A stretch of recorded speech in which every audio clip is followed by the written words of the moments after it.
In order to understand the role of theurgy, it is important first to have an understanding of how Iamblichus managed to elaborate and bring to conclusion certain ideas that he inherited from this tradition.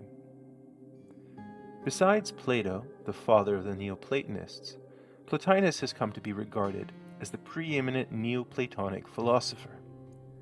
However, in opposition not only to most of the other Neoplatonists, but also to the teachings of Plato himself, Plotinus believed that the soul never fully descends into embodiment, but retains a portion of it in the divine intellect or realm of ideas. For him, the world is an illusion, like Narcissus falling in love with his reflection in the mirror of the pond. We are trapped in this world of embodiment like in a prison, and it is only left for us to escape it. Once again, you find this subtle hint in Plotinus's work of a dualism between the immanent and the transcendent, as if these were two separate realms. However, Iamblichus takes a different position. In fact, in terms of non-dualism, it would appear that Iamblichus's position is more in keeping with this notion, since he insisted that divinity of the soul can only be accessed through a full acceptance and engagement with our mortal condition. Iamblichus counters Plotinus's argument by suggesting, in effect, that if the highest part of the soul, that is the intellect, if it's fully immersed in the intellect and participation with the gods, then it is happy, because it is perfect. And therefore, if the highest part of the soul is perfect, simply by the logic of metaphysical emanation, then the lower parts of the soul will also share in that perfection and happiness. Obviously, this is not so. Iamblichus therefore insists that the soul must, by definition, descend absolutely and completely into embodiment, because only then can it effect its function. In the Mysterious, Iamblichus's reply to Plotinus's position is very clear.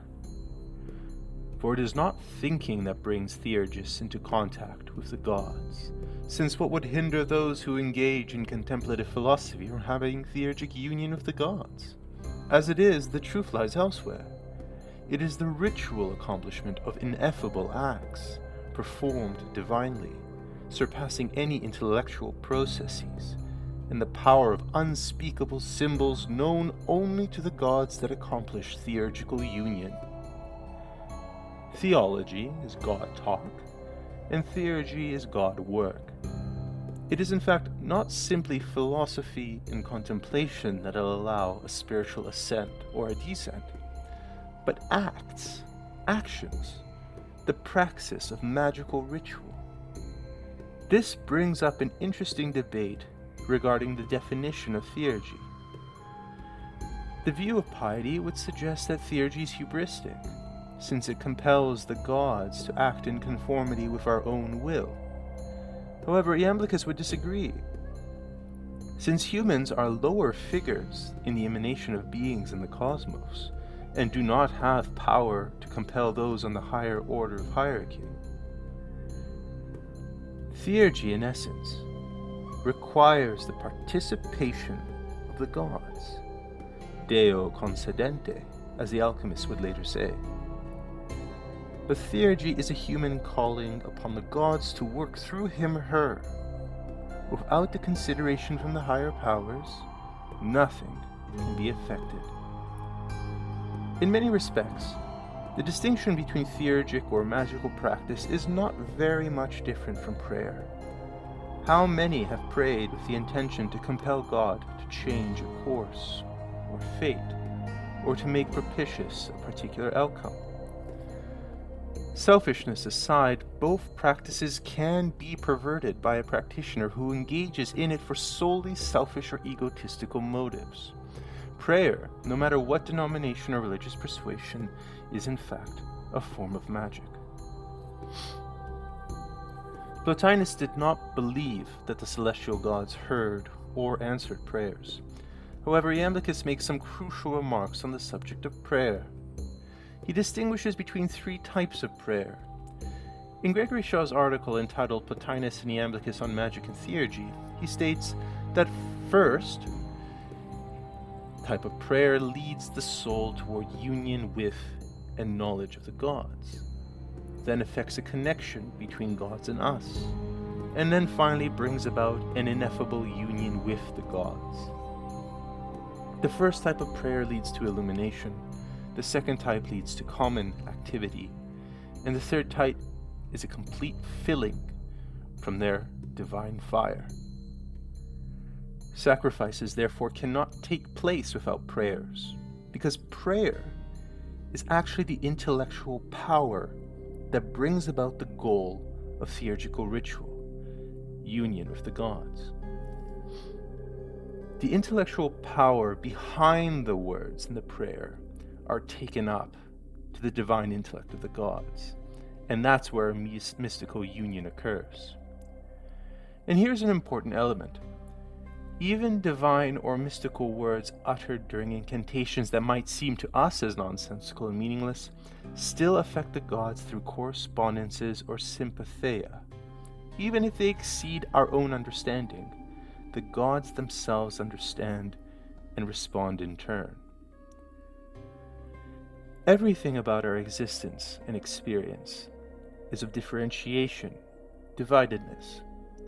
Our consciousness brings about a discrimination that is unavoidable. Like a flashlight illuminating an area in a dark forest, it has a certain tunnel vision as part of its nature. We cannot help but observe our world as opposites. But Alleluia is the weaving together of these opposed principles in the soul. It is also an indivisible mutuality that holds together the order of the cosmos, including the progression of all numbers. One of the central ways in which we differ from the gods is that through our descent into matter, we've lost our sphericity, our circular nature. We therefore become beings who start at a point A in time and end somewhere in point B, like a straight line. But the gods are represented as wholeness. They are perfect spheres, free from every change. Alcmaeon of Crotona once said, "Men perish because they cannot join the beginning to the end." By becoming fully embodied, the human acts as a mean in the strictest sense. As embodied beings, we are the mortal immortal, the link in the chain that combines the darkness of matter, the prima materia, with the illuminated divine manifestations of celestial beings to the one or the divine principle. The realm of matter, in the Pythagorean sense, is the indefinite dyad that results in the phenomena of otherness, also known in Greek as heterotes, that actually allows the one to be the one, without which there is no emanation or multiplicity or reality for that matter. Furthermore, we are the sacrificer and simultaneously the sacrificed. Much of this has been found in ancient Vedic literature and has its parallels in Christ on the cross. It is precisely through our existential loneliness and feelings of alienation that we can realize our hidden divinity and our place of belonging in the cosmic theater. In our own modest and humble way, we hold the universe together, for it is the will of the gods to be given expression through human beings to manifest through us. In effect, they become the immortal mortal, as we simultaneously become the mortal immortal. This is what it means to become possessed. The gods need us as much as we need the gods. Perhaps we can cover this topic in more detail at a later date. But remember that if a material object can become a synthema of the gods through the principle of sympathy, so also can a person.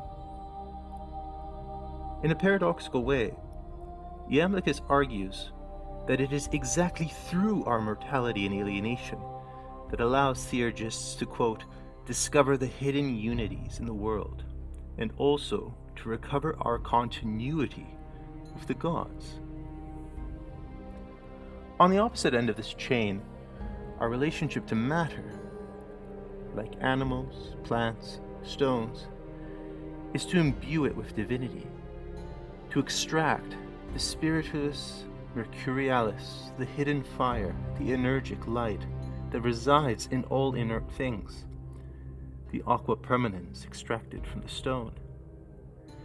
The alchemical work of integrating and divinizing the things in the material world that do not have our level of consciousness, but still participate to whatever degree of consciousness allotted to them, the consciousness of a fish, a dog, a tree, a flower, or a pebble.